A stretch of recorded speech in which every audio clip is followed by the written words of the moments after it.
आप बताओ, ये जो संस्कार की यहाँ बात की गई, क्या अब ये समाज में है?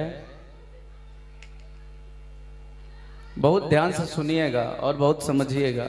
आजकल परिवार में इतना बिगड़ क्यों रहा है? माता सुनैना कहती हैं, बिटिया जब किसी के खड़ाऊ की भी आवाज सुनाई पड़े तो आंचल से मुंह ढक लेना। क्या सुंदर परंपरा थी, पर आज तो आंचल ही समाप्त हो जा रहा है। मुंह ढकने की तो बात छोड़ो, मुंह ढकना तो बहुत पुरानी बातें अब हो गई। और पहले माताएं 80-80 साल की हो जाती थी और गांव वाले पहचानते नहीं थे ये किसके घर की है। इतना सुंदर प्रथा थी, कितनी विधिवत व्यवस्था थी ये। और आज जयमाल पे ही बिटिया को गोद में टांग लेते हैं तो सब वहीं देख लो, हो गया सब सत्यानाश, वहीं सारी मर्यादा खत्म। और जब अभी शादी नहीं भई और इतना यहीं से आग लगा दिया तो घर जाएगी तो क्या घर बनाएगी?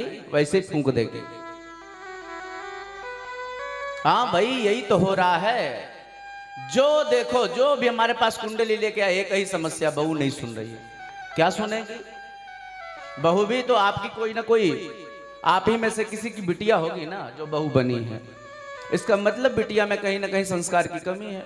अच्छा, ये विचार करिए कि जब तक लड़के घर में रहते हैं, घर में कभी झगड़ा नहीं होता, कभी बर्तन नहीं बटता। बेटियां आती है तो घर क्यों बट जाता है? किसी बच्चे की शादी ना हुई हो उससे पूर्व घर में बंटवारा होता है? नहीं होता। और बेटियां आती हैं घर बट जाता है, क्यों?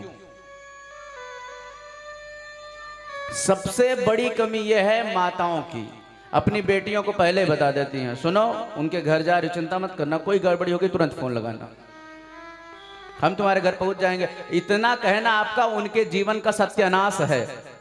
इसको नोट कर लीजिए। इतना, जो माँ अपने बिटिया को फोन पर 2 घंटे बात करे और बार बार ये कहे कि कोई दिक्कत हो मुझे बताना, इसका मतलब वो माँ अपने बिटिया के घर का नाश कर रही है। पक्का नोट कर लीजिए। आप 10 घंटा बात करिए, कोई समस्या नहीं है, लेकिन अगर एक भी बार वो माँ कह रही है कोई दिक्कत होगी मुझे बताना, तो इसका मतलब वो ये नहीं चाहती कि आप उस घर में सुख से रहो, तो आपके घर का नाश करना चाहती। निश्चित वो पूछ नहीं रही है, वो कह रही है कि तुम अवसर खोज खोज के बताओ कि आज सासू माँ ने ऐसा कह दिया, आज पति देव ने ऐसा कह दिया, आज देवर जी ने ऐसा कह दिया। वो अवसर खोज रही है। आप बताओ, आप यहां से बताएंगे, वो वहां से यहां बताएंगे, झगड़ा होगा, बिटिया को घर उठा ले जाएंगे, न घर की रही न खाट की रही। 4 दिन बाद भाई लोग भी कहेंगे ये बोझ बन गई। यही होगा और यही हो रहा है और लोग सब परेशान हैं। हर घर में, जिस घर में आप जाओ उस घर में तकलीफ है। इसका एकमात्र कारण है हम अपने संस्कारों का परित्याग कर रहे हैं। देखिए भैया, हम बहुत स्पष्टवादी हैं। जिसको बुरा लगे कल से कथा ना सुने, पर जो यथार्थ है वो सुनना पड़ेगा, समझना पड़ेगा, मानना पड़ेगा। नहीं मानेंगे तो फिर रोइए, इसमें कहीं कोई दो राय नहीं है। अरे किसी की दूसरी शादी होगी तो उसको अच्छा लगेगा। बिटिया को उठा के लेके चले आओगे अपने घर में और फिर दूसरी शादी करवाओगे, कैसा लगता होगा? समाज में क्या होगा? और वो दूसरे के साथ कैसा जीवन बिताएगी? जो एक का साथ छोड़ करके चली आई, क्या दूसरे के साथ सुखी रहेगी? ऐसा हो सकता है?